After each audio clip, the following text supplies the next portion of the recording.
Good evening, my dear brothers and sisters, and greetings and blessings as well for all those who are with us through the live streaming of Chapel of the Eucharistic Lord. Ang pagpapala ng Diyos ay sumainyo. Grabe si Jesus today, not only once, but twice. Dalawang beses niyang napabilib, napahanga, napamangha ang mga tao. Sa una, nung siya ay nagturo, when he taught with authority.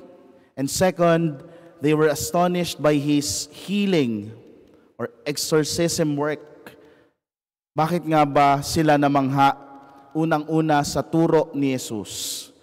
First and foremost, his teachings were simple because he only spoke about the truth. Nothing but the truth, Your Honor. Di ba?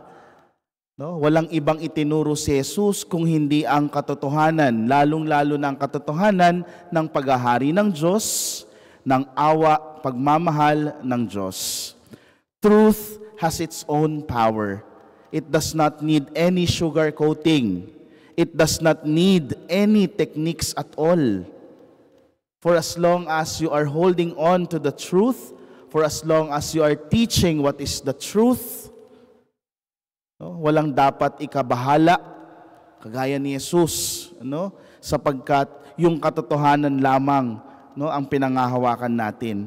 When truth is delivered as truth, it always carries a liberating power.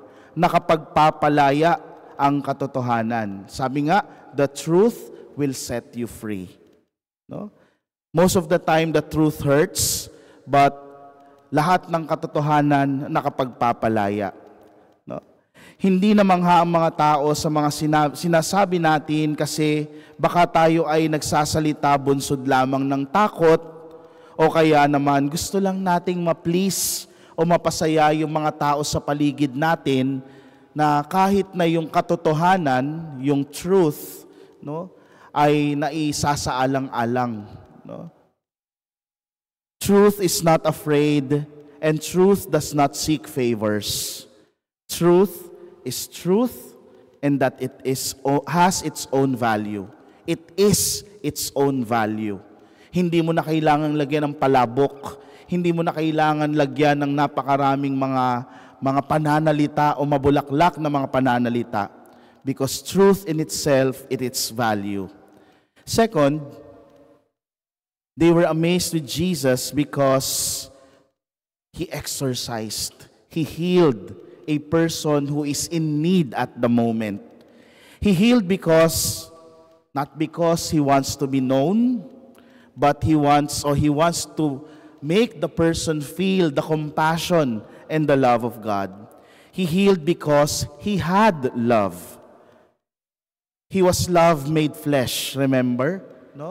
We celebrated Christmas, and yes, we believe that Jesus, the Word incarnate, is the love of the Father enfleshed. Kaya naman yung mga gawain ni Jesus ay pagsasakatawang tao ng pagmamalasakit at pagmamahal ng Diyos. All out ang pakikiisa at pagmamalasakit ni Jesus, not only in His time, but until now. Nakikiisa sa atin si Jesus. People got astonished because He was willing to go all the way in order to heal that man with an unclean spirit. Those are the two reasons why people got amazed, why people got astonished with Jesus. First, He spoke the truth, and second, He lived love. Isinabuhay niya yung pag-ibig. My dear brothers and sisters, I'm sure most of us here are not just amazed once or twice by the grace of God. Maraming beses na tayong namamangha sa pagkilos, sa pag-agapay sa atin, sa grasya at awa ng Diyos sa ating buhay. Let us continue holding on to Jesus. Remember that truth and love, when they go together, have infinite power. Basta nariyan ang katotohanan at ang pag-ibig, no, it will have its own power working in our lives. Truth and love, when they go together, can liberate people. And so this is the grace that we would like to ask in this Mass, that Jesus may continue to amaze us, not only once, twice, thrice, many times in our lives, as we continue to learn from the truth that He continues to teach us, and at the same time, as we continue to learn how it is to live out love like that of Jesus.